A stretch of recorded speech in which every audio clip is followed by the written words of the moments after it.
I faced a difficult choice, and from that moment, everything transformed. This is a genuine story of connection, vulnerability, and the quiet power of trust. It was a warm summer evening, the kind that wraps you in its golden arms as the sky turns from bright blue to soft shades of orange and pink. The air was still, scented with jasmine and sun-warmed earth, and I had been looking forward to this night all day. Jacob, my boyfriend of several months, had invited me over for dinner. Our relationship had blossomed beautifully over time, built on laughter, shared dreams, and long, meaningful conversations. There was a depth to us, a sense that we weren't just passing time, but really seeing one another. Dinner was lovely, simple, and homemade. The kind of meal that says, "I care."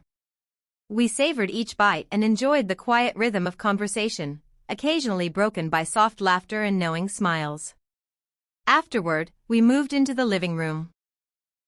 Candles flickered on nearby surfaces, casting soft, warm light across the room, while a gentle playlist hummed in the background. We settled onto the couch, our bodies close. I could feel the warmth between us, not just physical, but emotional. The kind that radiates from feeling known, safe, and understood. Jake had a way of doing that.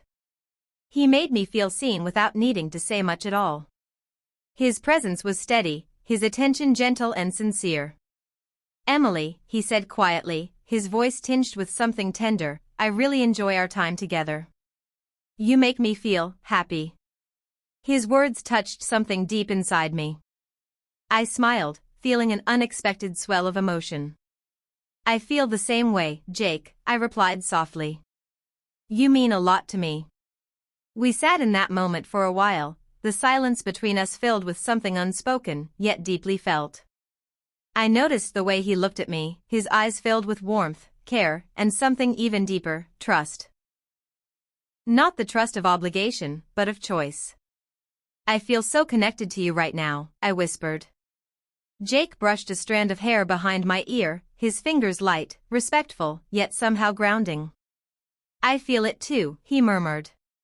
There was something sacred in that moment. A stillness. A knowing. It wasn't about rushing forward. It wasn't about expectations. It was about being. Being fully present with someone who saw me as I was, and loved me in that space. I leaned in, gently resting my head on his shoulder. His arm wrapped around me in response, not possessive, but protective. We stayed that way for what felt like hours, talking in hushed tones about everything and nothing, about our childhoods, our fears, our hopes. He told me things he hadn't told anyone else. And I found myself doing the same. Trust built slowly between us like a bridge of light. Moment by moment. That evening wasn't just about romance, it was about emotional safety. We didn't need anything extravagant or dramatic. Just honesty. Just presence. Just us. Later, as we sat watching the candlelight flicker against the walls, I looked over at him and said, "I don't know where this path will lead, but I'm really grateful we found each other." His expression softened, and he nodded. "Me too. I feel like I can be completely myself with you." Those words meant everything. In the days that followed, something shifted in me. I felt calmer, stronger, more open. Our relationship deepened not through grand gestures but through small, deliberate acts of kindness and respect. We talked more openly about our dreams, our boundaries, our stories. We listened. We learned. That night marked a quiet turning point for us, not dramatic, but profound. It reminded me of the beauty of emotional intimacy, the kind that doesn't shout but whispers through gestures of care. As I reflect on that evening, I know something sacred began to take root. Something real. Our story is still unfolding, and I look forward to the moments to come. Nights filled with laughter, tears, comfort, and the ever-growing trust between two people who chose to truly see one another. In the days and weeks that followed, I noticed how our dynamic subtly shifted, not in dramatic declarations or sweeping changes, but in the gentle way we moved around each other. Jake began to remember the smallest things I said in passing, my favorite tea, the old song my mother used to hum, the story about how I used to press flowers between pages of books when I was a child. And I found myself doing the same. I learned the look on his face when he was lost in thought, the way his hands twitched slightly when he was nervous, the way his voice softened when he spoke about his younger brother. Love, I was beginning to understand, wasn't a single overwhelming moment. It was a mosaic of small things: consistency, attention, patience, quiet presence. One afternoon, we went for a walk in the park not far from his apartment. It was early autumn by then, the leaves just starting to shift to gold and crimson. The air carried that crisp scent of change. We walked slowly, without urgency. I remember him stopping to tie his shoe and then looking up at me and smiling, one of those full, unguarded smiles that people only give when they feel completely safe. "I never thought I'd find this kind of peace with someone," he said simply. I didn't respond right away. I didn't need to. I just reached for his hand. That evening, back at his place, we didn't do anything special. We made soup, watched an old movie, and sat close under a shared blanket. But something in the ordinary felt extraordinary. It was the kind of contentment I didn't know I had been missing, the kind that fills you slowly, like sunlight rising through a window. That night, as we prepared for sleep, Jake turned to me and said, "I don't know where life is going to take us, but I hope we keep choosing each other." I stared at him for a long moment, my heart heavy in the best way, like it was full and fragile all at once. "I think that's what love is," I whispered. Choosing each other, over and over, even when it's hard. Even when it's quiet. He nodded, and we lay there, not needing anything more. And I think that's when I knew. Not because of some overwhelming rush or cinematic gesture. But because in the quiet, in the stillness, in the utter simplicity of being beside him, I felt at home. He was becoming my anchor, and somehow, in choosing him, I had also started choosing myself. This relationship, this connection, wasn't about losing myself in someone else. It was about becoming more me than I had ever been. And I knew, whatever came next, I would carry this chapter with me like a lantern. A reminder that love, in its truest form, is not a storm, it is a steady flame. One that warms, one that stays. Weeks passed, and the ease between Jake and me became something I started to count on without even realizing it. His voice in the morning, the texts he sent during the day just to ask how I was doing, the way we laughed over burned toast or mismatched socks, it all became a rhythm, a kind of music I had grown used to. But life, as it does, brings its own rhythm. Sometimes, the beat changes. It started with a silence, not the peaceful kind, but the kind that feels heavy in the room.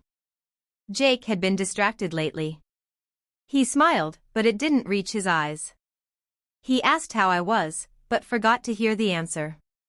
I told myself it was work, or stress, or maybe something temporary.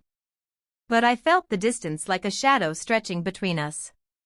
One night, we sat at the table, dinner untouched. Rain tapped against the windows like it was trying to warn us. I looked up and said, quietly, "Are we okay?" He didn't answer right away. His fork moved in small circles on the plate.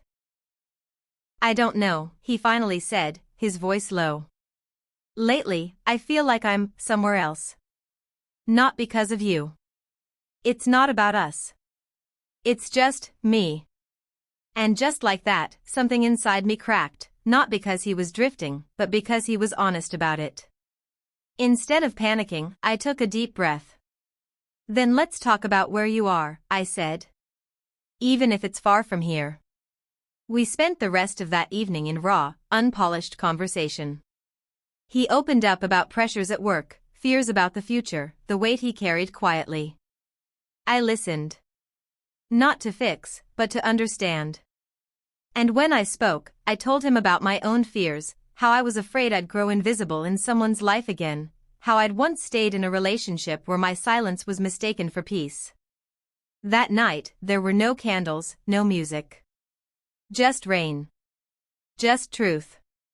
And oddly, it brought us closer than any romantic moment had. In the days that followed, we gave each other space, but also effort. We didn't try to pretend nothing had shifted, we acknowledged it. We met each other halfway, not with perfection, but with presence. And one afternoon, as we sat on a bench in the park under a gray sky, Jake turned to me and said, "Thank you for not walking away when I couldn't be everything. That means more than I can say." I took his hand, felt the roughness of it, the warmth. "You don't have to be everything," I replied. "You just have to be here." And honest. Love had taken a new shape. Not the fairy tale kind, but the enduring kind. The kind that walks through uncertainty. The kind that stays when the music stops. In loving Jake through that quiet storm, I realized something even deeper. Real connection isn't just about joy. It's about staying, showing up, and choosing to listen when the world gets loud or when the heart gets quiet. And that kind of love? It's rare. It's brave. It's home. By late November, the air had turned crisp, and the trees stood bare like quiet sentinels against a pale sky. Jake and I had settled into something steady, something that no longer needed constant affirmation to feel real. The silences between us were no longer edged with uncertainty. They felt restful. But time has a way of nudging you forward, gently at first, and then all at once. One Sunday morning, while sitting across from him in our favorite corner cafe, each of us nursing warm mugs, watching the world go by through fogged-up windows, he said it. "I've been offered a position in Portland. A good one. But I don't know if I can take it." The words didn't shock me. I had known for weeks that something was building beneath the surface. I just didn't know what shape it would take. I looked up slowly. "What's holding you back?"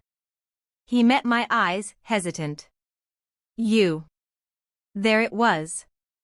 A truth both heavy and tender. For a moment, I couldn't breathe. Not because I was afraid he'd leave, but because I hadn't realized how deeply I'd rooted myself in this life with him. It wasn't about geography, it was about belonging. About knowing where you're needed, and where you're loved. "I don't want to stand in the way of something important," I said, finally. "But I also don't want to pretend this wouldn't change things." He nodded, his jaw tight with emotion. "I know. That's what makes it so hard." We didn't talk in circles. We weren't the kind of people who needed grand ultimatums or dramatic scenes. Instead, we agreed to take a few days apart, to reflect, to breathe, to figure out not just what we wanted, but what we were ready for. Those days were long. I missed his voice, his quiet presence, the way he'd rest his hand on the small of my back as we crossed a street. But I also realized something. I wasn't afraid of being alone anymore. Jake had helped me remember that I was whole even before he came into my life. And that made all the difference. When we met again, it was at the park bench where we had once mended a fragile silence. The trees around us were bare, but beautiful, strong in their stillness, brave in their vulnerability. "I've been thinking," he said, his breath visible in the cold. "Maybe it's not about choosing one thing over the other. Maybe it's about finding a way to build a life that doesn't make us choose." I looked at him, cautious hope stirring. "What do you mean?" "I want to be with you. That doesn't change. But I also want to grow, professionally. So I asked if the company would let me work remotely 3 weeks out of the month and travel to Portland for the rest. They said yes. I stared at him, stunned. Not because he had found a compromise, but because he had fought for one. For us. "You did that, for us?" "I did it for me, too," he said. "Because I realized, success means nothing if I lose the person who makes me feel at home." Tears blurred my vision. I reached for his hand, cold from the wind but steady in mine. This is what it means to build a life together," I whispered. "Not perfect. Just real." And in that moment, I realized, love isn't always about the easy road. Sometimes, it's about standing at the crossroads and saying, "We'll figure it out together." It's about carving a path where one didn't exist before. That winter, we began building something new, not just a relationship, but a partnership rooted in respect and shaped by every quiet choice we made for one another. And the most beautiful part? It never needed to be loud to be true. The first time Jake boarded the plane for Portland, I stood by the gate, watching him disappear through the terminal doors. I didn't cry. Not because it didn't hurt, but because I knew this distance wasn't a fracture, it was a thread being stretched, not snapped. But even knowing that didn't stop the ache that came when I walked through the quiet of my apartment that night and realized how still everything felt. The first week without him was harder than I expected. I missed the little things. The click of his toothbrush in the holder next to mine. The rustling of newspaper pages in the morning. The way he always reached for my hand without thinking when we crossed a street. I missed not just his presence, but the life we'd begun weaving together, thread by thread. We talked every evening. Sometimes for hours. Sometimes for just 10 minutes. His voice through the phone felt both close and far away, like a memory I could almost touch. And even though the time zones were only slightly off, our lives began to shift in different directions for the first time. One evening, after a long day, I stood in the kitchen holding my phone but couldn't bring myself to call. Not because I didn't want to hear his voice, but because I didn't know how to say, "I feel lost without you here." So instead, I sat at the kitchen table, wrote a letter, and never sent it. Jake. Tonight, I missed you in the silence between songs. I missed you in the way my jacket fell without your arms to help me into it. But most of all, I missed the version of me that exists when you're near, the lighter, laughing one. The one who feels like she belongs. But I also know this time apart is teaching me something. That love is not possession. It's presence even when you're gone. And I'm learning how to hold you in my heart without needing to hold you in my hand. I love you. That hasn't changed. It's just learning how to breathe in a different rhythm now. There were moments I felt stronger. Moments I even cherished the solitude, the way I could hear my thoughts again, the way I found myself humming old tunes while organizing the bookshelf or journaling late into the night. I rediscovered parts of me I'd let grow quiet when love first filled the room. And it dawned on me, maybe real love isn't about merging until you're indistinguishable. Maybe it's about orbiting each other with reverence, sharing gravity but keeping your own sky. Jake returned after 3 weeks. I waited at the gate, heart racing, unsure what I'd see in his face. Distance can be both mirror and magnifying glass. When he finally appeared, eyes tired but smiling, he pulled me into a quiet embrace that felt like a homecoming. Not just to each other, but to everything we'd carried while apart. I missed you, he whispered. I missed me, too, I said softly. And we both laughed, because we understood. That night, as we lay side by side, his breathing steady beside mine, I realized something simple and extraordinary. Distance hadn't weakened us. It had revealed us. We had given each other space, and in that space, we had grown. Not away from each other, but toward ourselves. And that kind of love, quiet, patient, and wide enough to hold both presence and absence, is the kind I had always longed for.